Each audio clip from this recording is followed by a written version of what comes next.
The shoulders have to be one of the most aesthetic muscle groups. Not only do developed shoulders look freaking cool, but they help you look more broad and accentuate your V-taper. And if you don't know, the V-taper, according to science, is the most attractive physique. And if you're one of my huge female audience members, having developed shoulders will actually accentuate your hourglass shape. Unfortunately, there's a ton of fitness influencers that either don't know what they're talking about, or they complicate the process of building aesthetic shoulders. My name is Rios. I have a Bachelor's of Science in Exercise Science, and because I'm here to make fitness great again, I'll be showing you how to build aesthetic shoulders by going over the anatomy of the shoulder. Before I get started with my explanation, if you're looking to build an aesthetic physique, be sure to check out my 90-day aesthetic body blueprint that takes away all the guesswork out of achieving your dream physique. I'll leave a link in the description if you're interested. As I stated earlier, in this video I'll be taking a different approach by going over the anatomy of the shoulder, as I feel like this will help you understand concepts and exercises better, and just overall help you understand the human body better. If you don't know, the shoulder is actually the deltoid muscle, and it's a large muscle that covers the glenohumeral joint and gives it its round shape. There are three different heads/fibers of the shoulder, and I'll be using the words head and fibers interchangeably, but essentially they mean the same thing. The first head is the anterior or clavicular head that's obviously in the front of your shoulder. The second head is the medial or lateral or acromial head, which is the side of your shoulder. And then finally we have the posterior or spinal head, which is the back of your shoulder. All the heads of the shoulder insert on the very same spot, which is the deltoid tuberosity of the humerus. But they all originate from different points, which is why they're classified differently.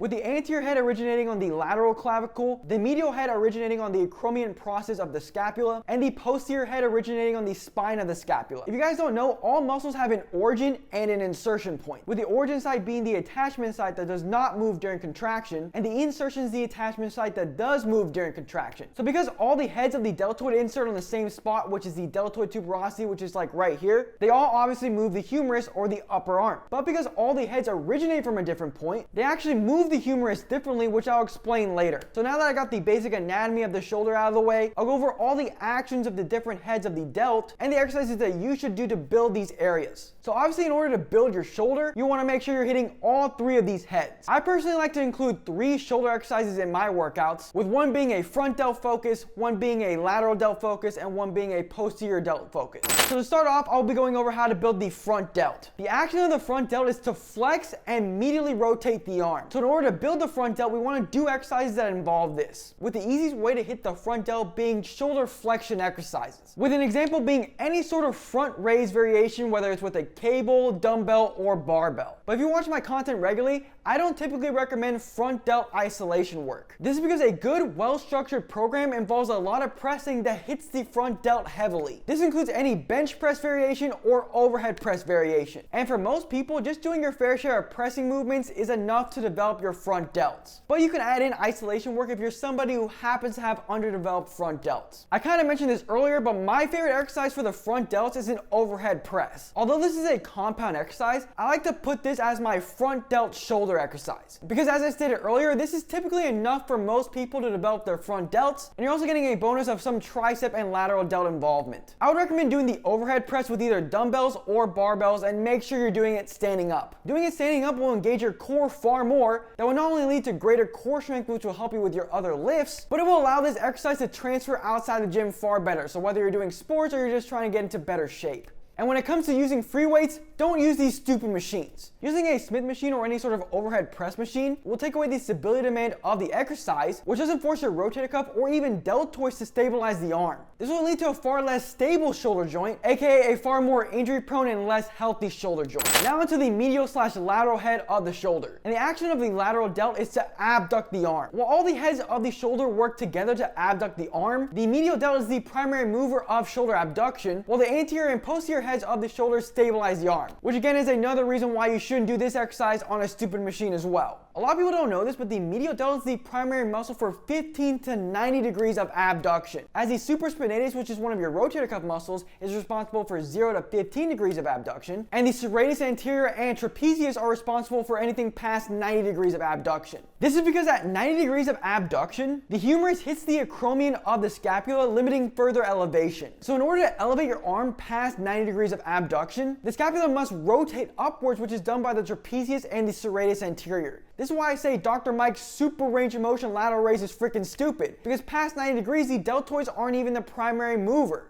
Keeping constant tension on the target muscle is important for muscle growth, so if your goal is to maximize delt growth, going past 90 degrees doesn't make any sense. My favorite lateral delt exercises are dumbbell lateral raises and cable lateral raises. While using cables will be a little bit more stable than dumbbells, the resistance profile is different, so I would still recommend doing both variations. There are a ton of stupid bodybuilders that will tell you to internally rotate your shoulder when doing lateral raises, which is a good idea if you want to murder your shoulders. This meathead has no idea how to do the simplest exercise. Please stop doing lat raises wrong. We have a pronated grip, and we actually start the movement with the weight by our outer upper glutes. He tells you you're doing lateral raises wrong, then proceeds to show you how to absolutely murder your shoulders. Performing the lateral raise like this puts your shoulder in an internally rotated and abducted position. This decreases the joint space in your shoulder, and if done repetitively over time, can cause shoulder impingement. Doing the lateral raise like this is not only terrible for your shoulder health, but it's not even functional. When lifting up objects in real life, your shoulder is either in a neutral or externally rotated position. There's a reason why you don't lift up objects like that. Because not only would you look stupid lifting up an object like that in real life, but it's because it doesn't allow your shoulder to move freely. This combination of internal rotation and abduction compresses soft tissues in your shoulder. And while obviously this won't hurt you doing it once or twice, doing this repetitively over time can lead to shoulder impingement. This is why I'll always recommend doing lateral raises with either external rotation or just in a neutral shoulder position, as this will allow your shoulder to move much more freely. That will keep your shoulder healthy in the long run. And when it comes to how far in front of your body you should do lateral raises, you want to be doing this in the scapular plane. Just like performing lateral raises with external rotation, this will allow your shoulders to move much more freely with the least amount of restriction, with the scapular plane being about 30 degrees in front of your body.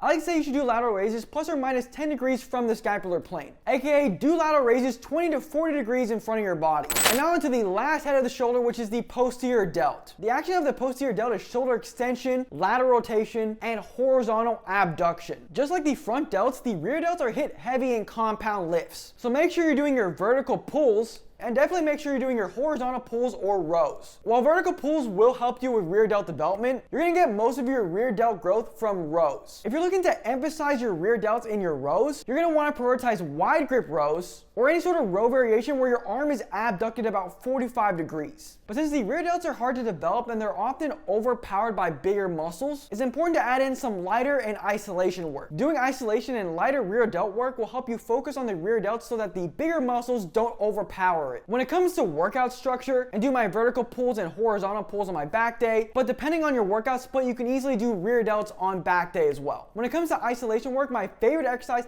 has to be the rear delt fly. This is because I'm able to adjust the cables, so I'm able to pull in the directions of the rear delt fibers so that the mid traps aren't involved as much. If you don't have cables, you can do a dumbbell fly, but I definitely recommend using the cable if you have access to one. And my second go-to rear delt exercise is the face pull. Although this will work the traps more, it's still a lighter movement I like to do to focus on engaging my rear delt. And that's how you hit all three heads of the shoulder to develop aesthetic shoulders. This is my first anatomy/science-based video on a specific muscle group, so let me know if you want to see this for all the other muscles. And if you want to see what a good shoulder workout looks like, I actually have a video where not only did I do a full day of eating, but I did a chest and shoulder workout as well.